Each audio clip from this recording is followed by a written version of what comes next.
Dear all, good morning, good afternoon, and good evening. Greetings from Sri Lanka. This is Alex Ruben, Acting Director Field Operation World Vision Sri Lanka. I am so happy to organize this multi-stakeholder panel for the Evidence Summit. My pleasure. Proud to be co-hosting this panel as well as the Evidence Summit with Alliance for Peace. World Vision, the Hidden Peacebuilders networks, and all the members believe faith actors plays a major role in humanitarian development and peace-building nexus. We strive to find evidence from the grassroots to explore the different innovative ways in which they contribute. We use different means to showcase this valuable contribution to the rest of the world, and this is one of the opportunities. World Vision is a Christian, community-based, child-focused organization, foster collaboration among faith leaders, government officials, private sectors, and community leaders to promote peace building and social cohesion. Today we are here to talk about the faith actor participation and some of the work we do for evidence building through a collaborative process. World Vision believes, and I am sure you will now agree, that addressing grassroots level conflicts is essential to building a peaceful and resilient community. Your participation in this conversation underscores the critical role you play in identifying and resolving these conflicts, leading to harmonious and thriving society. Throughout this program, we have learned, shared, and grown together. We have come to understand the deep-seated issues that often lie hidden but fester within our communities. By learning to recognize these conflicts and addressing them with empathy and wisdom, we are not just solving the problems, we are planting the seeds of lasting peace and resilience. One of the most significant outcomes of this conversation is the strengthened relationship among us, our faith leaders, and community actors.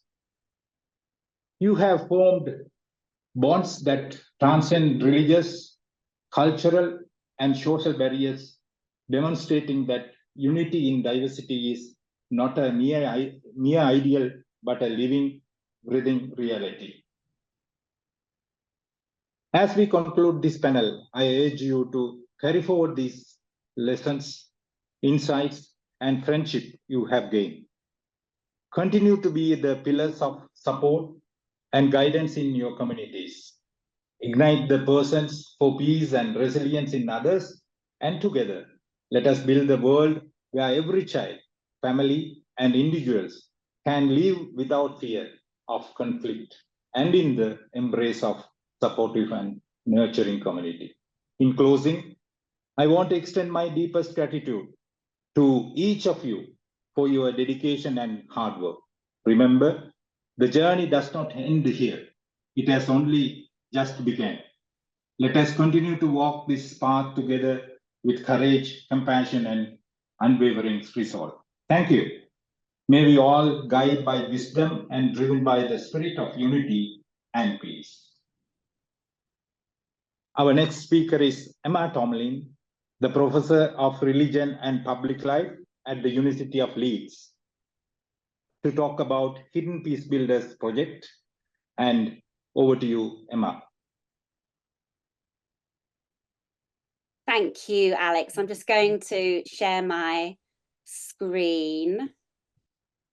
Thank you. Thank you. Could I have the next slide, please?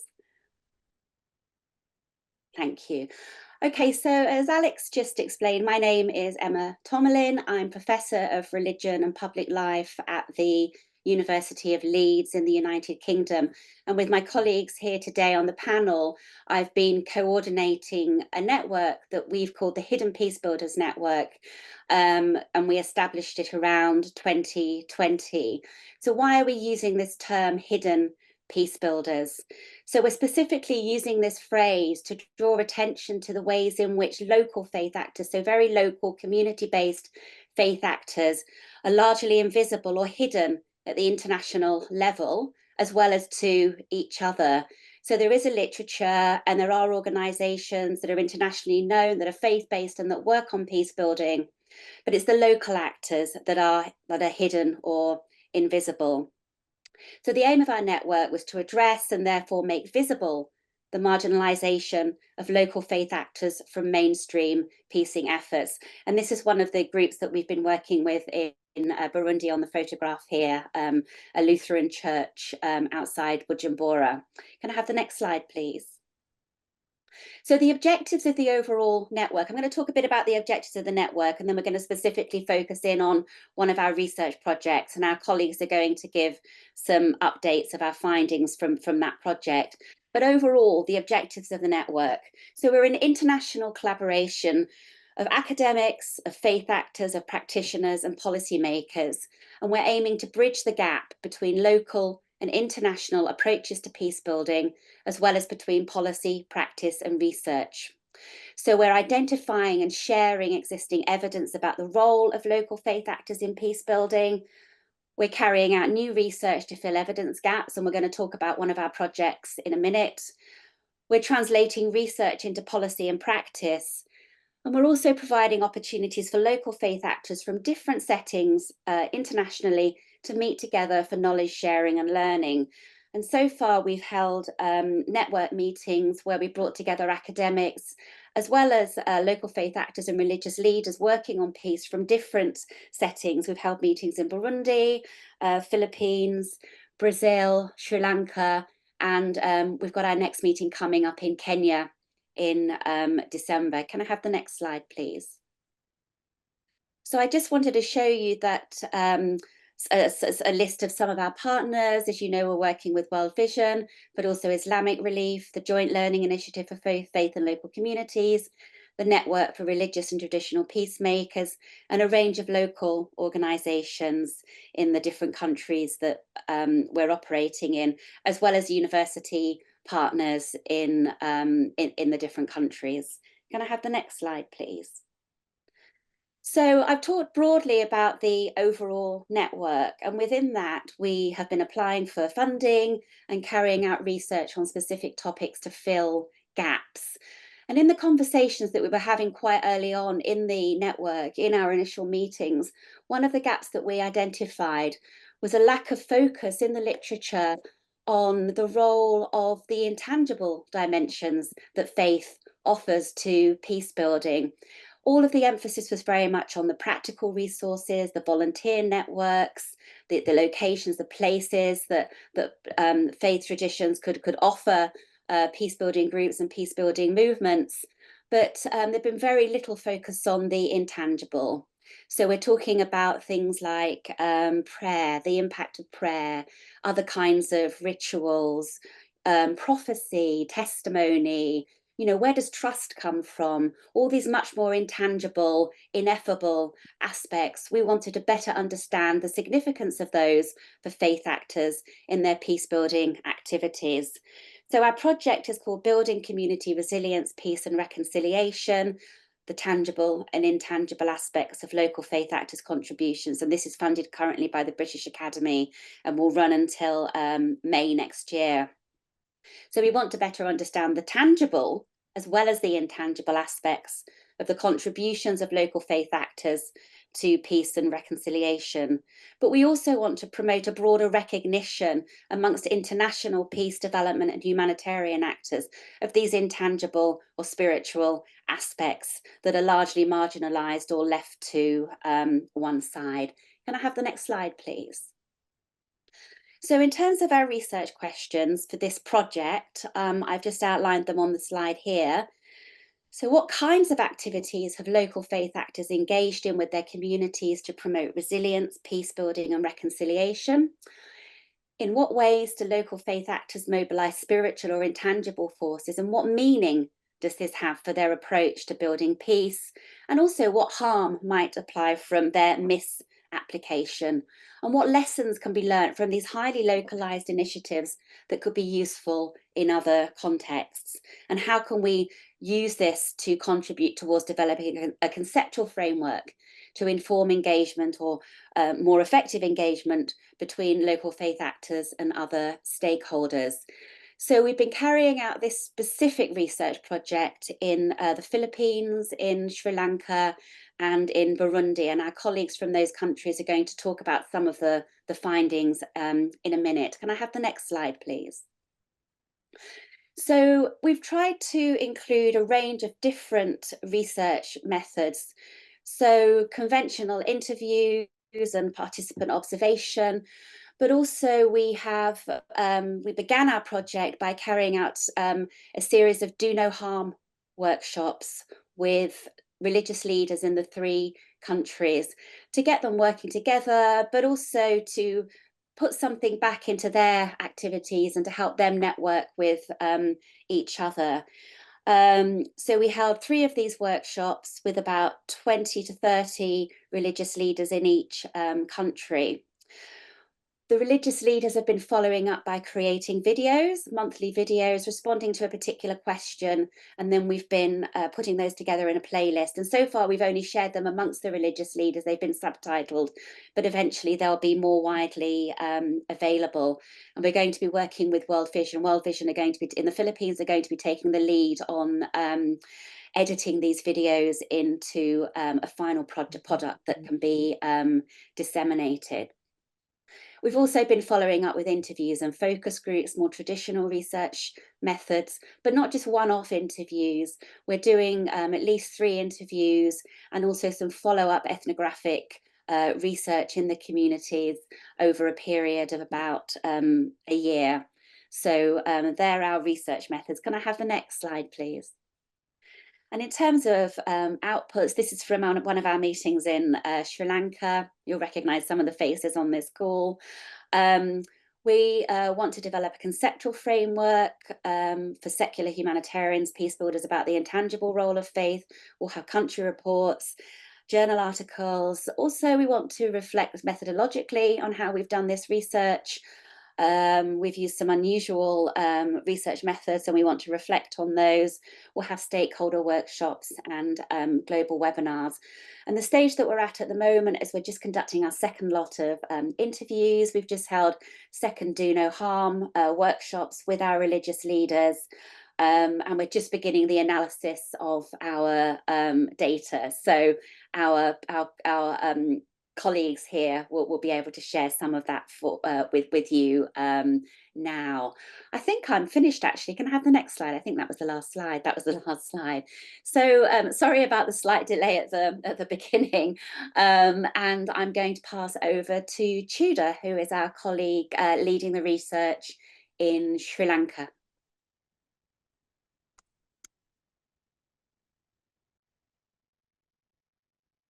Okay.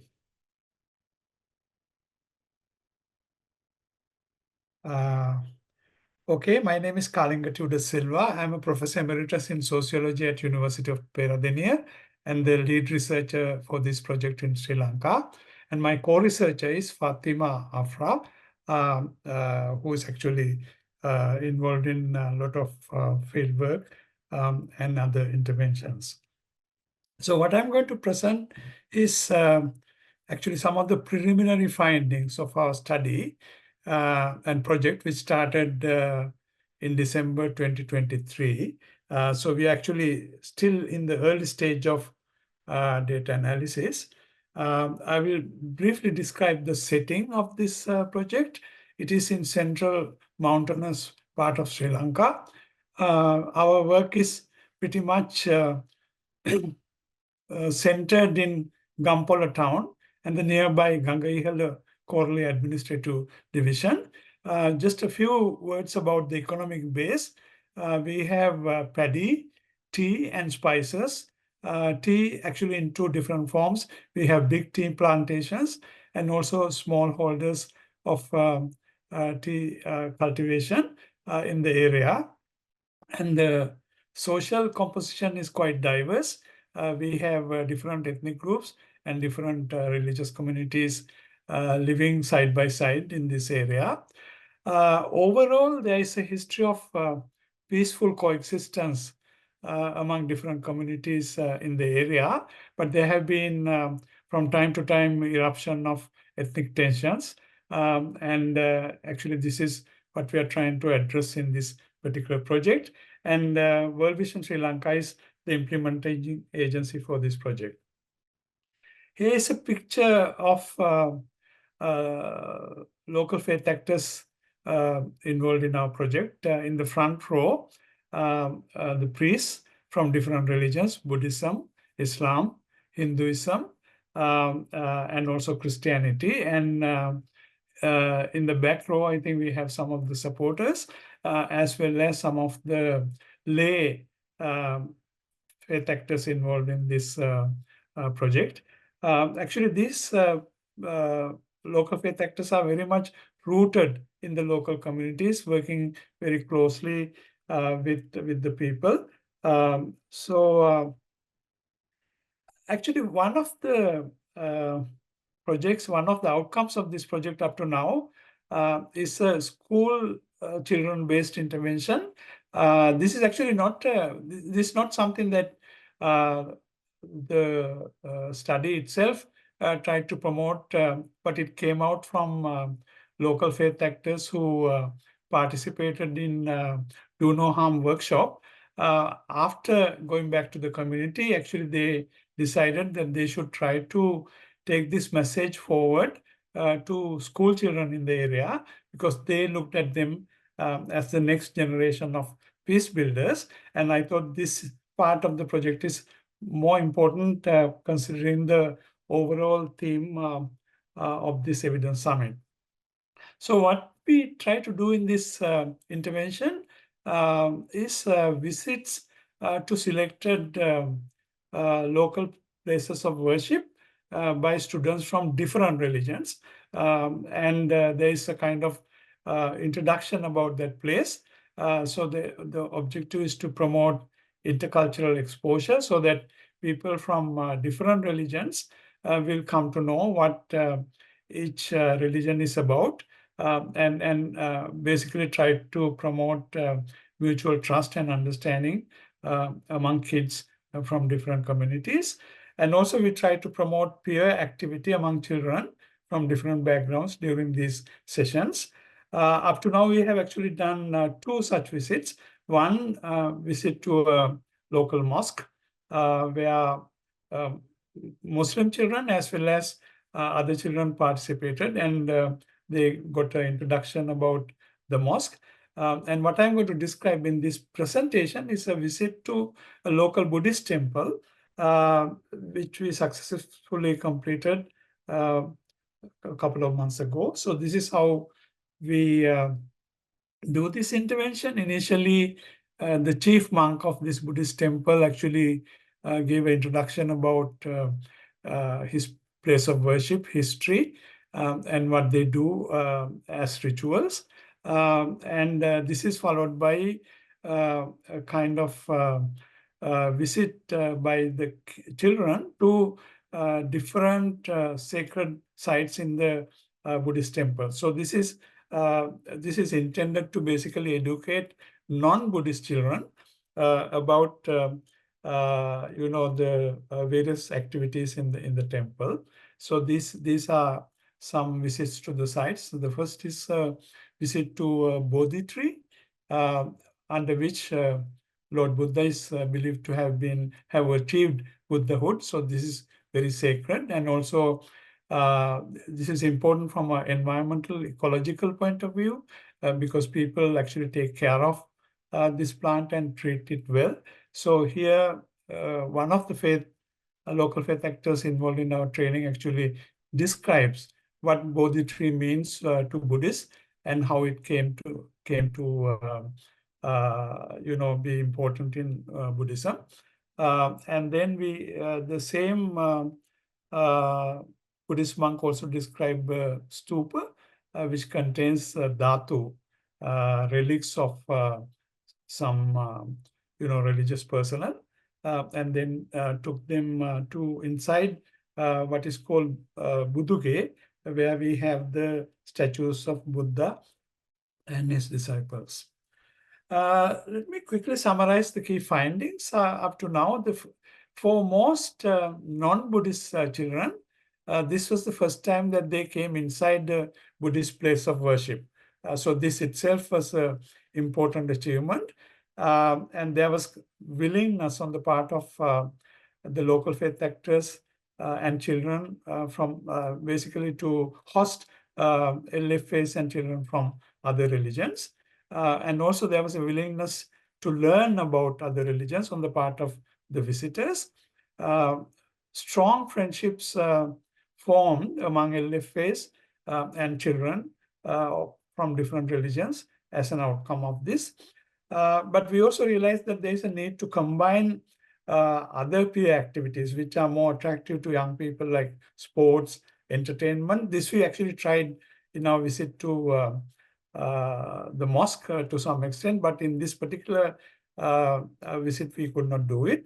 There was also some difficulty in convincing parents of some religions to, allow their children to visit because they felt that they probably should not learn about other religions. So this was one issue. And also there were logistic difficulties. For instance, when we tried to get kids from plantations, Tamil-speaking kids, this proved to be difficult because they are located in faraway places, and getting them out was difficult. So there were some logistic difficulties. But let me summarize the lessons learned. I think this intergenerational dimension of interfaith peace building is very important. Not only there should be peace building initiatives among elders and adults, young people also should be involved in this process. That is how we can actually ensure sustainable peace in our communities in the long run. And also as a useful intervention, considering the ethnically and religiously segregated nature of the formal school system in Sri Lanka. We have a fairly good education system, but unfortunately it is ethnically and religiously segregated. So it is in that context that to bridge the polarization, this kind of interventions may be very useful. So we are also following up about the long-term impact of this intervention. And there is a need to build on multi-religious heritage in the area. Actually, there have been a lot of interaction, mutual support among different religions in the area. So basically, we have to continue that tradition through this intervention. That's all I have to share in this short presentation. If you have any questions, I'm very happy to answer them. Let me invite my colleague, Professor Jail from the Philippines to make his presentation. Wonderful, excellent. Thank you so much, Professor Tudor. Hi, everyone. My name is Jail. I'm Professor of Development Studies here in the Philippines. I am in the Department of Development Studies at the Ateneo de Manila University, a Jesuit university. So the Philippines is the second country. So we've heard about Sri Lanka just now from Professor Tudor. In the next 5-6 minutes, you will be hearing about our situation in the Philippines and our project and what we have been discovering thus far. Many of you might be aware, ladies and gentlemen, that the Philippines is predominantly Christian, Catholic, in fact. 80% of our population is Catholic, and maybe around 10% are Filipinos who come from different denominations, evangelicals, Protestants of mainline denominations, and so forth. But there are also significant minorities composed of Muslim groups, for example, 5% of the population or so. And then there are also what we call indigenous peoples, or what we call in Filipino, lumad. For the record, for your information, the Muslim community is predominantly in the southern part of the Philippines, where our project is located. That area is called Mindanao. There are different ethno-linguistic groups who have been Islamized over the centuries, and collectively they are called the Moro community. That's why there is what we call the bigger configuration, geographic and political configuration called the Bangsamoro. And they have their own autonomy in terms of their government and in terms of their politics. So our project is located in the southern Philippines. And over the centuries, one of the reasons why we have chosen this area is that a lot of conflicts have taken place in this area as a result of years and years and centuries of discrimination, marginalization. I'll be sharing with you a few of the things that we have accomplished thus far as our project is concerned. And then towards the end, I'll be sharing with you a few insights from our data analysis. The project obviously is not done yet, but I am hoping to share with you some of the salient findings thus far. So what you see on your screen right now, that's a photo from one of our workshops. This is the first workshop that we did a year ago in Mindanao, in a city called Cagayan de Oro, the Do No Harm workshop, where we were able to gather about 28 participants from different parts of Mindanao, one from Manila and one from Cebu, both of whom are connected one way or another to communities in Mindanao. We're just interested in diversifying our participants, 13 Christians, and then the rest are Muslim leaders. And thankfully, we were also able to gather not just male leaders who are predominantly, which is predominantly the case, we were also able to gather women and queer and young people who are also faith-based peace builders around Mindanao. So this is the first workshop that you see on your screen. One of the nice things about that workshop is that we managed to get so these different participants who come from different communities all over Mindanao, different contexts of conflict, sometimes in relation to ethnic conflicts, sometimes in relation to long-standing cases of violent extremism, and that kind of thing. Others are also very much involved in the situation of indigenous displaced peoples. As you might be familiar with, in 2017, there was a siege that took place in a city called Marawi. This is the Islamic city of the Philippines. And in the 2017, as a result of that siege and many other conflicts years before that, there were a lot of internal displacement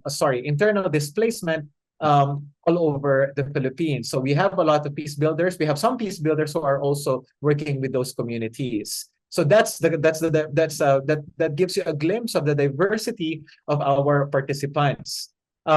This is a photo from that workshop, again in 2023, October last year. And one of the nice things about our workshop, apart from the usual, sessions about where our facilitator would give inputs about do no harm, there were several instances of spontaneous interactions. This is one, to me, one of the highlights of our conversations.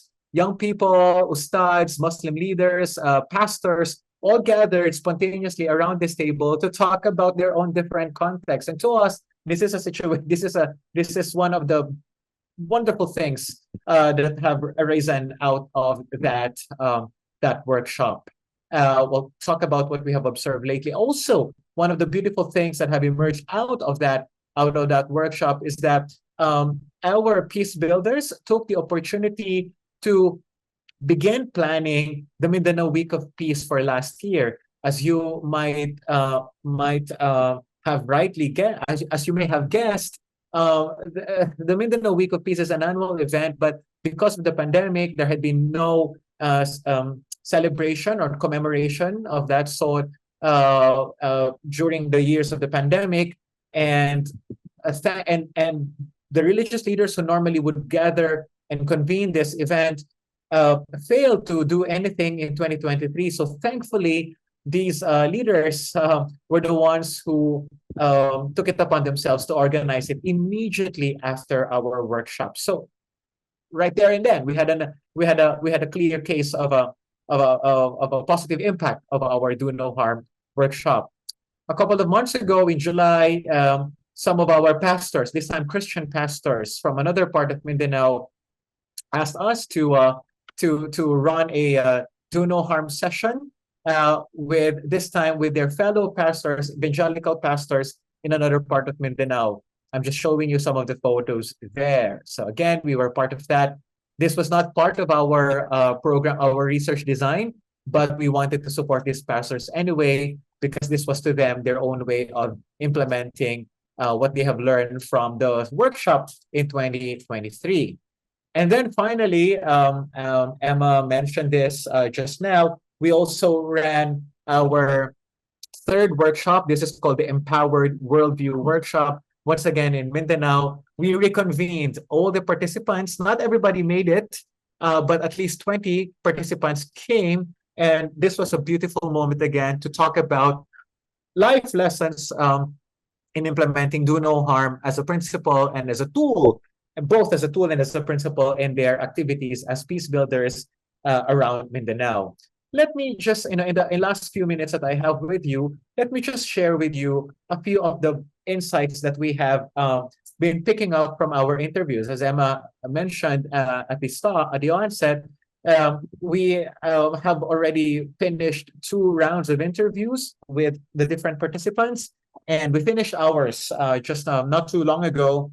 And I want to highlight with you at least 4 areas where our local faith actors have been, I think, from our point of view, have been pretty effective in. The first area is in terms of education. Some of our local faith actors, these are Muslim leaders who are in Catholic organizations. I won't mention the name of the organization, but these are Muslim leaders in a Catholic organization. They have been integrating peace building lessons in alternative learning systems. In the Philippines, alternative learning systems, or what we call ALS, or alternative learning systems, these are out-of-the-box schools, if you will, catered for different kinds of disenfranchised young people, out-of-school youth, indigenous youth, marginalized youth, and so forth. And in this particular case, they ran alternative learning sessions, which are credited, by the way, by the government, so that they can become high school students eventually, and we can make it to university eventually. Peace education has been integrated in that curriculum. So education is one area, folks. The other area where our peace builders are very much involved in has to do with community mediation. Community mediation is one of the direct forms of direct involvement by our peace builders. We have one Christian pastor in another part of Mindanao, in the eastern part of Mindanao, and they are very much involved in mediating domestic and family conflicts. And what is interesting about them, ladies and gentlemen, is that they are coordinating with local government units as well. So meaning to say mayors and local village officials and so forth.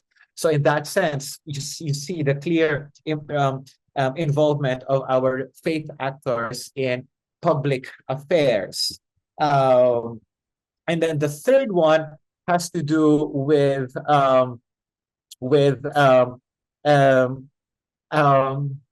development projects. One of our Christian pastors have been working with other religious leaders, both Muslims, non-Christians, Christians and non-Christians alike, in implementing projects related to coffee plantation. They are very much aware that that their work as religious leaders is not confined to preaching or doing religious services on the ground, but they're also very much involved in development work, which is central, obviously, to peace building in situations where poverty is rampant. And finally, I wanted to say that our faith actors, based on our interviews, are also very much involved in humanitarian work, where cases of discrimination are quite evident. For example, one of our peace builders who are working with internally displaced peoples here in Manila are addressing the needs of Muslim migrants here in Manila who are discriminated against by the local law enforcers, who are not given proper treatment or proper care, either by police officers or by hospitals. We are also documenting what they're doing as we speak to them. That is part of their peace building activities. Again, humanitarian work. So 4 areas: education, humanitarian work, mediation, and development work. On a final note, as I end my part of the presentation, one of the common denominators that we're picking up from the different interviews is that you have these religious leaders are embracing what, for the lack of a better word, an ecumenical theology, a worldview, a religious worldview that is far more interfaith, more ecumenical, and they have different terminologies that they're using for it. Some of them are using peace theology, some of them are using the values of justice and mercy, either from the Quran or from the Bible. Others are using the phrase integral mission. In the coming months, we intend to unpack these theologies, these religious worldviews, in trying to account for the success and of the activities that they're doing on the ground. So that's about it for me from the Philippines. I'm gonna pass it on now to Dr. Theo from Burundi. Theo, you want to take it from here? Yeah, let me share my screen.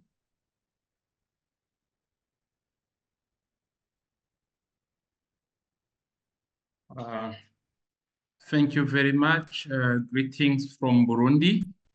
And for those who might not know where Burundi is that blue and dot in the middle of Africa. We are a very small country, and we are locked in between Tanzania, Rwanda, and the giant DRC.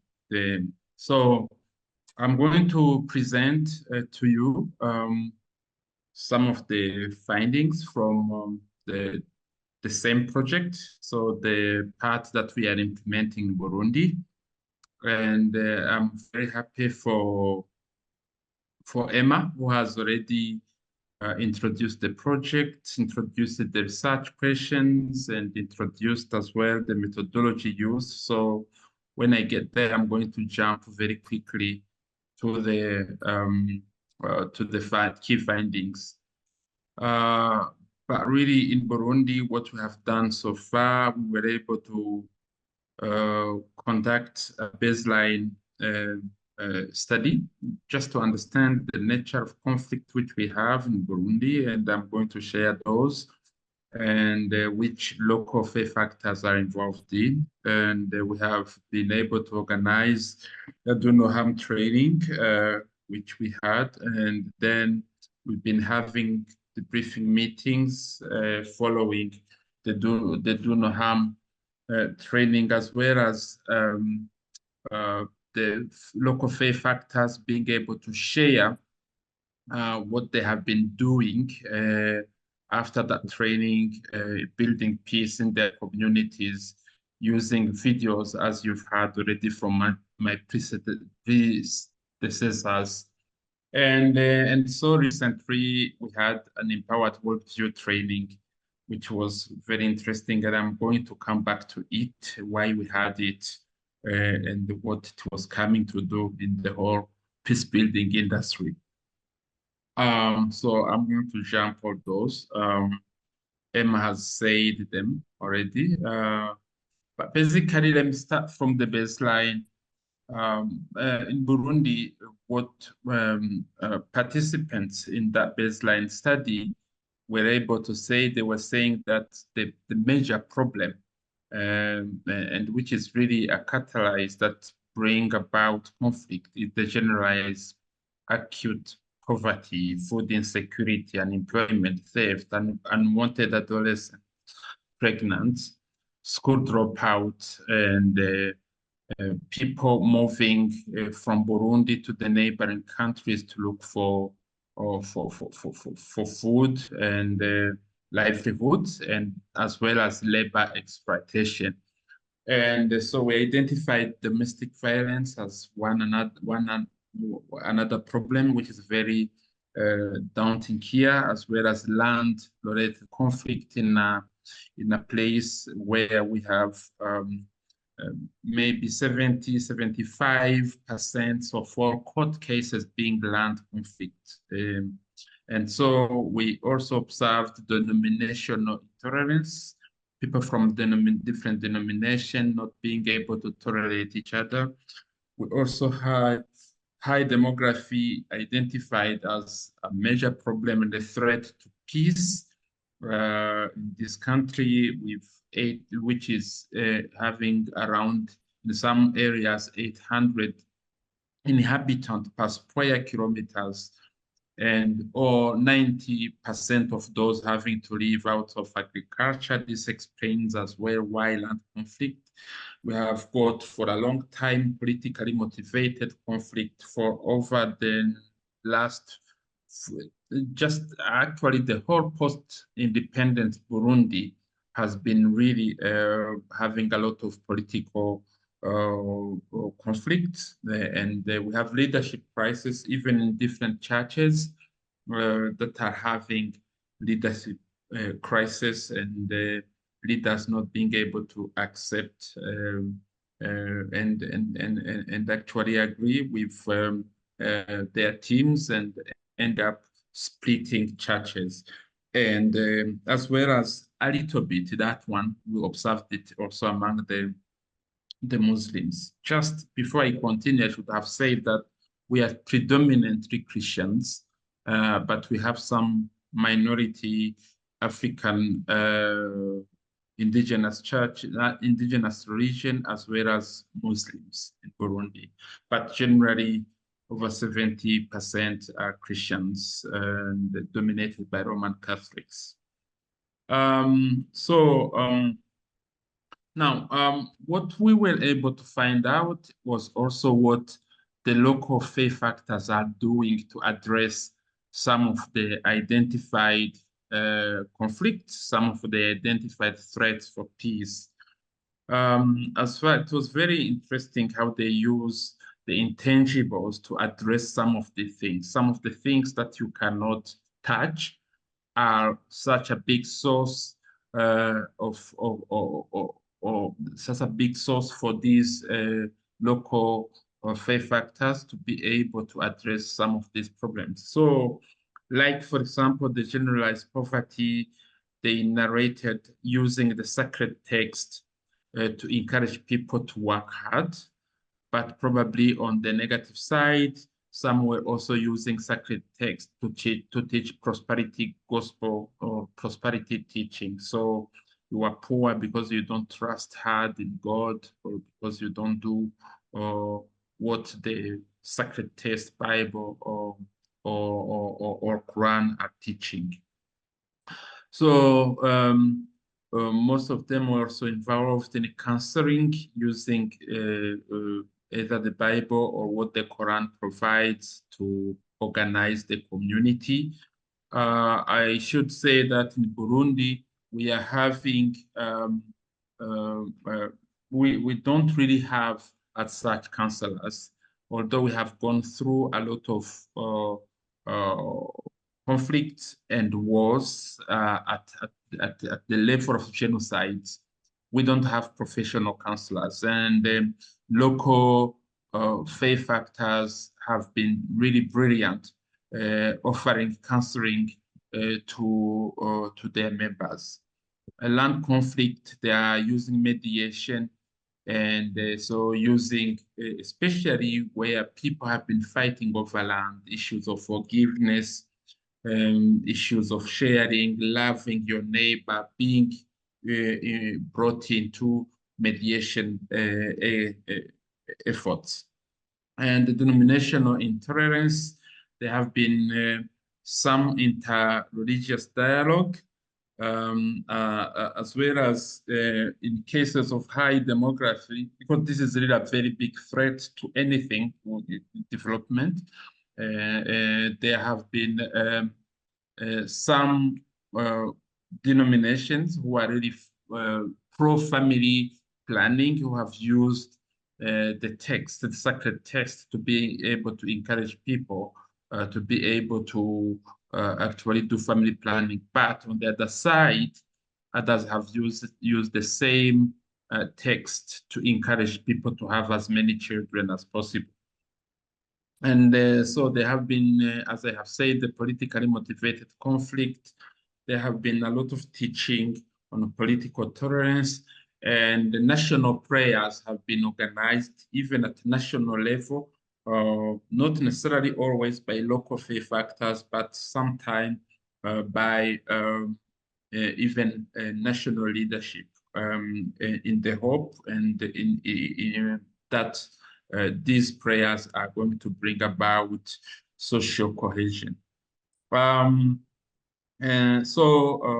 They have been, so mosques and churches have been also places that hosted a lot of displacement that are induced by environment. Flooding has been displacing many people, and they have been finding in churches, in mosques, homes and assistance with their first aid from local faith actors. And following the training of Do No Harm, there have been also a few observations which we've made. Do No Harm has been a big tool for people to engage in forgiveness.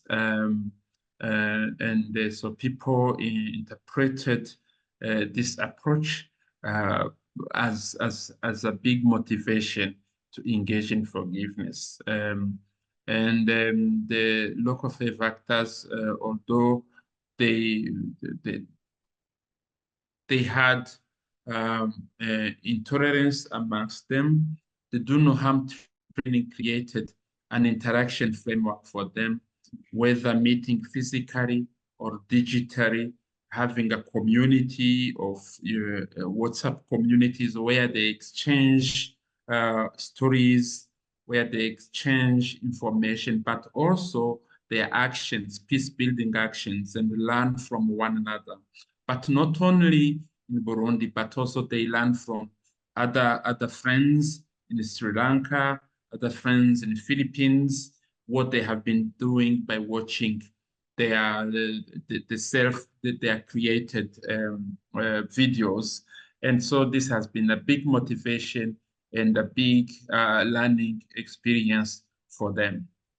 So there have been an increased communication skills, and we can see from the first videos to the later videos, there's a very big difference, and people have really realized that we can use social media to build each other and they communicate. But they were also able to identify the connectors and dividers in the communities where they serve, and they were able then to build strategies to either be able to expand on the connectors, but also be able to deal with the dividers. There have been a clearly increased trust among faith leaders. Some of them had never been able to sit with a Muslim, but it's so wonderful to see how Muslims and Christians sit together and talk and plan and learn from one another and realize that they are actually all the same human beings working for the common good of the community. And so, because I had said already that there was a very important identification of poverty, acute poverty being one of the major drive for conflict. Empowered worldview training was also another initiative that came alongside June, so that they could sit together and explore the kind of power that they have amongst themselves to turn their economic, socioeconomic problems, to turn them around and maybe build some development initiative.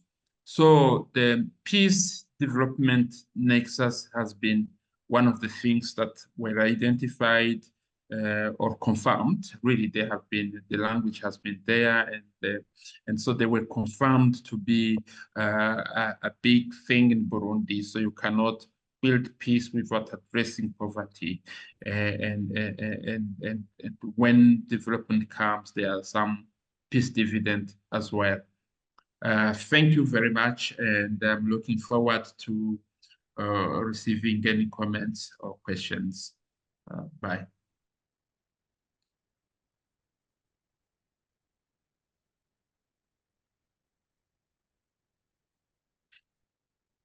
I believe it is over to me now to facilitate the Q&A. Is that correct, Alex? Yes, I think it's correct. Yes, Great. please. Excellent. So we have 3 really, really good questions in the chat. So what I'm going to do is I'm going to encourage all of you to read the chat, because I'm not going to read every word in the chat, but I'm going to summarize my understanding of the 3 questions and then ask each of our speakers to respond in whatever way you want to any or all of the questions. And then hopefully we'll still have a bit of time at the end for some more open Q&A. So the 3 questions are, first of all, what is the connection between the cultural context and faith? So is this a study about local faith actors and religion and intangibles, or are cultural dynamics an equally, if not more significant factor to consider? So if you could maybe unpack culture and faith a little bit. The second one, please do read the comment in the chat about the conflict going on in Manipur, India, where there's a major humanitarian crisis taking place as a result of conflict, which is largely religiously defined. And international NGOs, especially faith-based NGOs and Christian NGOs, are being kicked out or not allowed to work there. So the question there is, does the approach of the Hidden Peacebuilders offer a solution that the humanitarian community has been barred from giving in a context like that? And then finally, a question about impact beyond just the local participants. Are you seeing this filter down to the wider community? So those are the 3 prompts, which I'm going to, I think, Alex, you were first. So would you like to respond to any or all of those?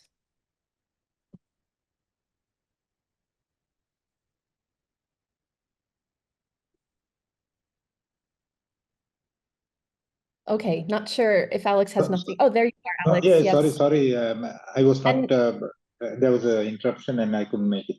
You can ask for Alex. Okay, great. So should we turn over to Emma? And can I encourage the speakers to have your video on while you're talking? Have we lost Emma? Oh, there she is. You're muted. Sorry, I'm okay. I'm sorry. Can you just repeat the question again, Katie? I'm just having a look in the chat. Yeah, so in simple terms, the first question was culture versus faith. The second was, when international NGOs aren't allowed to help, does Hidden Peacebuilders approach offer a new solution or an alternate solution? And the third is impact beyond direct participants of the Do No Harm trainings. Yeah. So I'll address the second question. And I think the second question there about whether or not the Hidden Peacebuilders approach can have an impact when international humanitarians aren't able to be present is really at the core of what Hidden Peacebuilders is all about.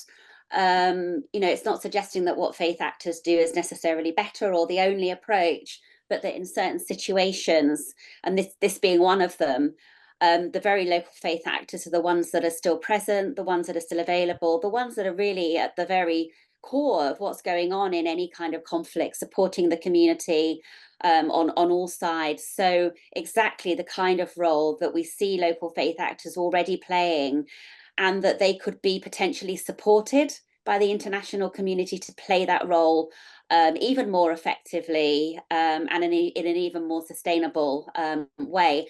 And conversely, that the actors of the international humanitarians shouldn't be proceeding in such a way as that it interferes with what the local faith actors are doing. So that's why we need this knowledge. We need to understand what they're doing, and we also need to facilitate more work in this area that they're able to get involved in. So yeah. Great, thank you. Professor Tudor, would you like to speak to any or all of those questions? Thank you, Katie. Actually, I want to take up issue number 1, faith versus culture. I think that's a very interesting question. In the case of Sri Lanka, there is a great deal of overlap between culture and faith. For instance, when we talk about Sinhala Buddhist culture, usually we use religion as well as ethnic identity and other cultural traits, and then Tamil Hindus. And so on. But I think one of the perhaps very interesting, important kind of point of intervention could be, there is also, like, for instance, if you take Tamils and Muslims, they are both Tamil speakers, but they are divided by religion. So they, they go to same schools, and often they speak with each other in Tamil language. So to what extent we can use Tamil as a bridge to create, solidarity between these communities. The same thing about Christian groups, like there are Tamil Christians, there are Sinhala Christians. So to what extent Christianity can be used as a bridge. So this is a kind of thing that we should explore further. But for the most part, faith and culture overlap and reinforce each other. And that's what it makes it very difficult to actually, bring about peace, at least in Sri Lanka. So that's my response to question number 1. Thank you. Thanks for that. Jail. Excellent, excellent. I'll see if we don't have much time, so I'll try to answer the first question about culture and faith. I know Professor Tudor has already responded to that, but I have a different take on it. Yes, it's important to understand the wider culture or context of faith, in operation in a particular community. Why? Because obviously the dominant culture is the one that shapes sensibilities and so forth. But I also wanted to approach that from the point of view of power asymmetry, if I could put it that way, Dr. Kraft. The whole idea is that in the Philippines, as what's particularly interesting or different, or what might be different about the Philippine case, is that Muslims are in the minority, significant minority certainly, and the majority obviously are the Catholics or the Christians. And the history of conflict in the Philippines obviously goes all the way back to many, many, many instances of discrimination and marginalization and so forth. I think that context, the political context, is what shapes sensibilities on the ground. Every time that there are Christians coming in, whether as pastors or as Christian communities or whether as churches and so forth, automatically the impression is that, number one, they're here in the community to convert us. Number two, if they're not here to convert us, maybe they're here to take our land away from us. And three, if they're partnering with local government units, with mayors and with local executives, maybe they're going to do something that will eventually evict all of us here. So there's that. The power asymmetry is a very important context here. Is that cultural? Maybe to a certain extent, but I would like to approach it more from the point of view of power relations, obviously power asymmetry. And so this is why you have some faith actors, local faith actors, who are really very particular about how they present themselves to the communities. Are they going to highlight, for example, that they're Christians? So it's a big question that our faith actors are always asking themselves. And how far can they go whenever they say that they're Christian actors, or whenever they say that they're Catholic, or whenever they say that they're evangelicals, especially evangelicals, for the record, because as you might know, evangelicals are often associated with conversion and proselytization and so forth. So that's one way of answering the first question. As to the second question, local communities, that's a really, really great question. It's one of the things that we're still unpacking in the coming months. Our fieldwork hasn't ended just yet, but I would like to say that one of the things that one way to approach the question about whether these faith actors are having an impact on their respective communities is by paying attention first and foremost to their spheres of influence. What do I mean by that? I don't know if they are really, if all of them are very much invested in changing the political atmosphere in the whole of Mindanao. That seems to be quite an ambitious goal. But we know that there are development workers, peace builders who are actively focused on young people, for example. Or we have peace builders who are focused on young people and their sexual and reproductive health. And they're trying to implement do no harm as a tool and it's as a principle in rectifying whatever errors that religious communities must have said or done against young people with respect to their sexual behavior, their reproductive health behavior, and so forth, and particularly LGBT. So in that sense, we can say that they are making strides, especially in the context of universities. So I'll end there just to show that, when we talk about local local communities, maybe the spheres of influence might be one way of approaching the question. Thanks, Katie. Thank you. Okay, Theo, no pressure, but nobody has really tackled the third question yet, but feel free to respond to any of them you want.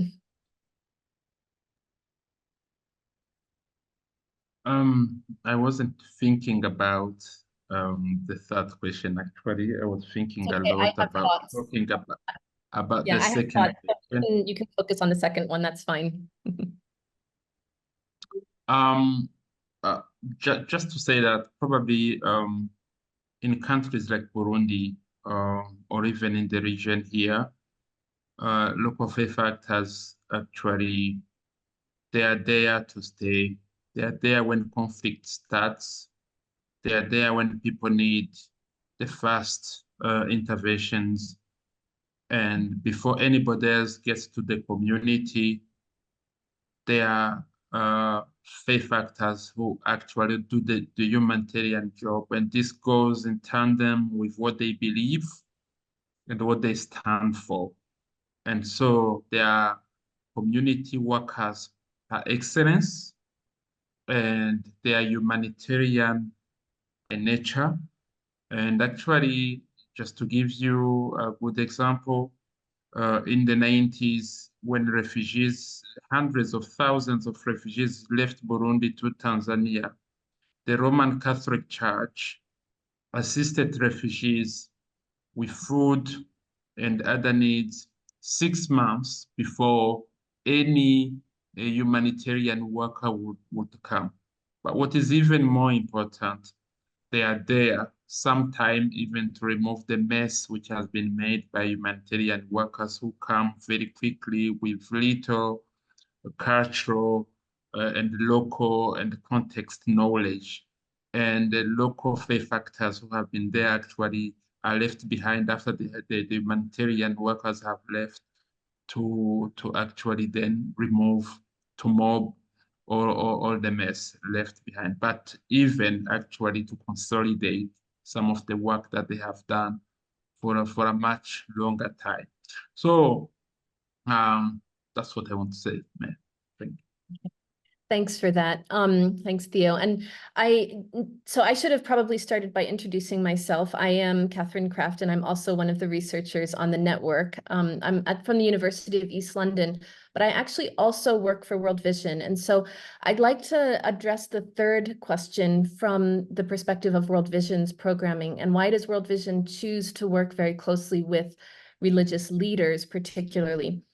And that is largely because of when we look around the world, and there are surveys of people in many different parts of the world saying that when their religious leader says something, that's advice they take very seriously.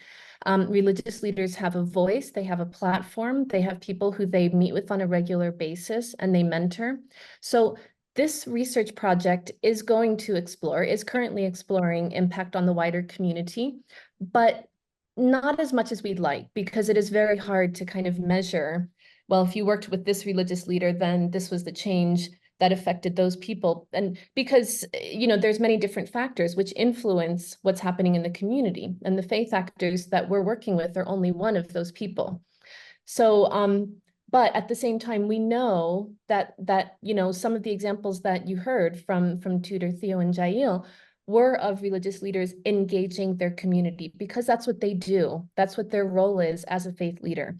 So I think that the answer to the third question is yes and no. We do see it, but we can't give you like that definitive proof that X is the impact because of Y. It's much more relational and much more part of the community. James, I also see that you are making more comments in the chat, and I do want to, I know everybody's addressed the second question, but I also want to mention to that there is also a fair bit of evidence that finances funneled through religious channels are as much, if not a whole lot more, than finances that are funneled through humanitarian channels. And so, as the others have said, religious actors are there, they're doing their thing. Like Theo said, sometimes they're even doing it better than the NGOs. But let's not also forget that they have their own resources. Does that mean they're doing the best they can? Does that mean we can't support them to do better? Of course not. We can and we should, and they could use support to always do better.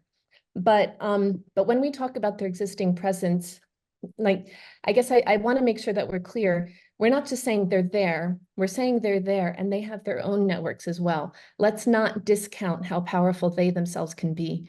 So it's both and. I'm not meaning to diminish the power of all the other players, but I think we do have a special respect for the local faith actors that are present. Okay, now that I've made my comments, we have 5 minutes left. If anybody would like to raise your hand or unmute and ask a question, we probably have time for one or two, depending on how big the questions are. So sorry, since it's already only 5 minutes left, I will just tell you. Ma'am, the question is, since most of the big NGOs and Christian organizations already rejected to help the tribal community in Manipur, so I want to know what should they do so that they can get a help, like in the term of medical, and and number two will be for the children who lost their parent and who need a new parent for their further schooling. These two. Thank you. Thank you, James. And I think that you probably are not very happy with our rather researchy, academic, scholarly answer, which is, let's do what we can to respect and honor and support the people who are still there and who are still helping. So I appreciate that we can and we should always do more. And then I'm going to go the religious route and represent World Vision and say we should always pray for the people, whatever your faith tradition is. Whatever our tradition is, we can still, beseech of our higher power to support and to be there, and to, in particular, to support those churches, those mosques, those temples that are still present and have a heart to genuinely help people. And of course, there are a lot of religious institutions that don't want to help, that are actually making the problem worse. And so can we challenge them? But I appreciate that none of those are the answer you really want to hear. So I will ask if any of the other presenters or anybody else has a more practical, rapid solution.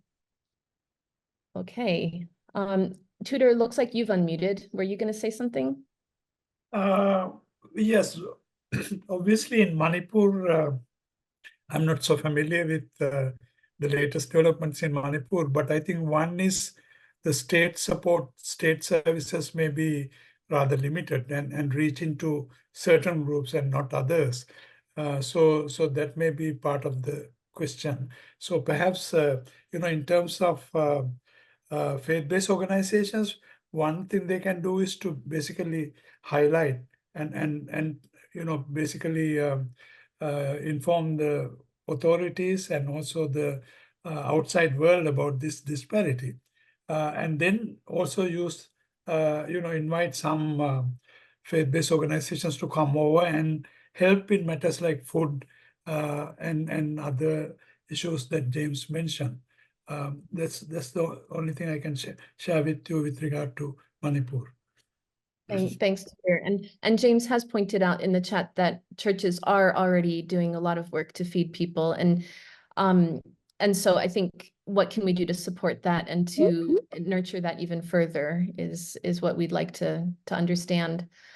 And yes, Dilshan is absolutely right. I think that is a particularly difficult conflict because religion is being used as a weapon of war in a sense. And yet that doesn't mean that religious groups don't also at the same time have something to offer. So thanks, James. That's very challenging to us as a real practical example of the reason why we're doing this and the hopes that we can do always better and more. And with that, I was going to give people a final word, but I think we've run out of time. So I don't know, do I hand back to Alex? Do I hand over to Shazia, or do I just end the call? I think the final word should come from Emma. So, Hey, Emma. yes. Well, just very quickly, in a minute or so before we finish, you know, we've worked tremendously hard to establish this network, and it's been a huge challenge in all kinds of ways. But the Do No Harm workshops and the engaging with the religious leaders and the enthusiasm that we've seen has really made it all worthwhile, and has really showed us the importance of doing this kind of work. It might be very small scale. We might not be able to evidence the impact at the broader community or national level, but I think we're seeing shifts in the ways that religious leaders are engaging with members of their own communities, with members of other faith communities. We saw that evidenced in the discussions from my colleagues in Philippines, Sri Lanka, and Burundi, in ways that are building community resilience, strengthening community relations, which is absolutely essential if countries are to avoid slipping back into conflict in the future. So that's what we're seeing, and that's what we're really delighted and pleased that this project has been able to achieve so far. And we're also looking forward to the more tangible outputs, the reports, the papers, etc. So thank you so much for joining us today. And if you want to join the network, if you want any more information, then please reach out to us. We have online meetings as well for the broader network throughout the year. So we'd be delighted to hear from you. And if anyone's interested in attending our meeting in Kenya, if you're in Nairobi, I might say we don't have funding, then please do let us know, and we can try to include you. All right, thank you so much.